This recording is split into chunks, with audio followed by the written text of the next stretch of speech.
Para repercutir essa decisão, a gente conversa agora com o doutor em Direito Constitucional, Fernando Capano. Doutor Fernando, muito obrigada pela presença do senhor. Queria começar lhe perguntando, então, a gente acompanhou os dois lados, as duas falas, tudo que vem acontecendo nos últimos dias.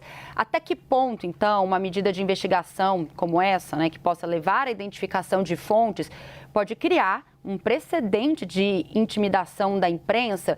Me pergunto também qual é o risco institucional desse tipo de decisão, em relação à liberdade de imprensa mesmo, né? Como é que isso pode ferir a liberdade de imprensa? Boa noite para o senhor. Bom, boa noite. Mais uma vez agradeço aí a oportunidade. De fato, é uma questão bastante preocupante, a meu juízo, e muito bem externada pelo ministro Fachin. Nós temos uma probabilidade bastante grande de, contrariar a jurisprudência consagrada do Supremo. O Supremo sempre se posicionou no sentido de que o legislador ele não usa palavras, o legislador constituinte não usa palavras desnecessárias e, portanto, a passagem do inciso 14 do artigo 5º, quando fala do sigilo de fonte, é claro. E essa passagem, obviamente, não pode ser interpretada ou flexibilizada. E, realmente, de fato, a gente tem aí problemas gravíssimos a partir do desdobramento de uma decisão como essa, se ela eventualmente funcionar como precedente para decisões futuras, porque vai causar o que nós chamamos, no direito constitucional norte-americano, de chilling effect, ou seja, um efeito inibidor. Não tenha dúvida que, se eventualmente isso se tornar lugar comum e se o Supremo derrubar sua própria jurisprudência, nós teremos aí, muito provavelmente, uma série de pessoas que não trarão mais as informações aos jornalistas, exatamente temendo que, através do jornalista, elas possam sofrer qualquer tipo de persecução, por exemplo, criminal. É um precedente bastante preocupante e eu espero de verdade que o plenário do Supremo, que vai, a rigor, analisar essa decisão do ministro Alexandre, volte a princípio, privilegiar a sua jurisprudência, que é uma jurisprudência, como disse, bastante solidificada, que, inclusive, já serviu exatamente para dar lastro em outras apurações que sacudiram o país nesse século ainda. Por exemplo, todas as informações trazidas por alguns jornalistas no caso da Operação Lava Jato, tiveram aí a sua fonte preservada. Então, isso precisa continuar funcionando sob pena da gente enfraquecer o próprio ambiente democrático brasileiro. Eu vou chamar o Caio Junqueira, nosso analista de política em São Paulo, também para lhe fazer uma pergunta. Oi, Caio. Oi, Carol. Oi, professor. Boa tarde. Professor, é necessário ter essa avaliação, uma nova avaliação jurisprudencial dentro do Supremo Tribunal Federal, depois dessa decisão do ministro Alexandre? É preciso reafirmar esse princípio ou, eventualmente, alterá-lo? Olha, Caio, obrigado pela ponderação, ela é muito pertinente, porque, a meu juízo, é absolutamente imprescindível que o Supremo, como um todo, como corte constitucional, se manifeste sobre esse precedente gravíssimo que foi aberto a partir dessa operação que nós estamos analisando agora.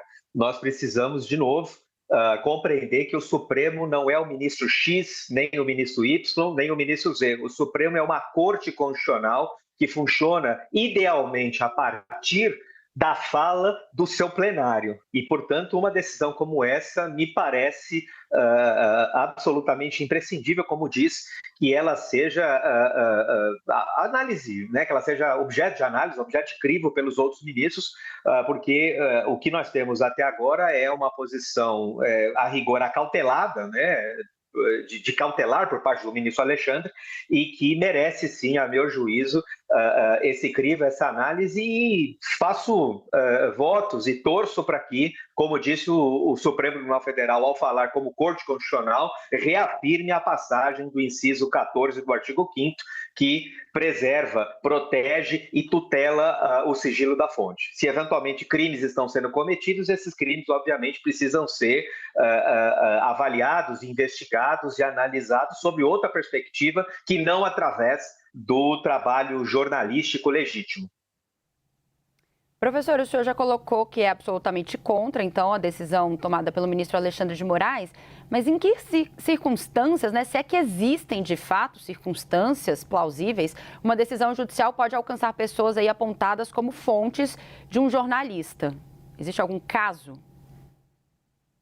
Pois é, nós precisamos necessariamente compreender que o Estado tem, obviamente, uma série de mecanismos à sua disposição. O próprio Supremo exercendo essa competência originária penal, que eu particularmente acho, inclusive, muito complicada, acho que ela deve ser menos utilizada, acho, inclusive, que a gente precisa repensar o Supremo não é locus efetivo, a meu juízo, embora autorizado constitucionalmente, mas não é locus de instância penal. Nós temos uma série de outras possibilidades no âmbito da própria estrutura do Poder Judiciário brasileiro que poderiam perfazer essa competência penal que não a competência diretamente originada pelo Supremo. E de qualquer maneira, como disse, o Estado tem uma série de mecanismos à sua disposição para poder investigar e para poder responsabilizar pessoas que cometem crimes. Nós não podemos fazer isso através, por exemplo, do jornalismo legítimo. O jornalismo precisa ser tutelado não porque nós estamos protegendo o jornalista, e sim porque nós estamos protegendo a sociedade. Nós temos aí a rigor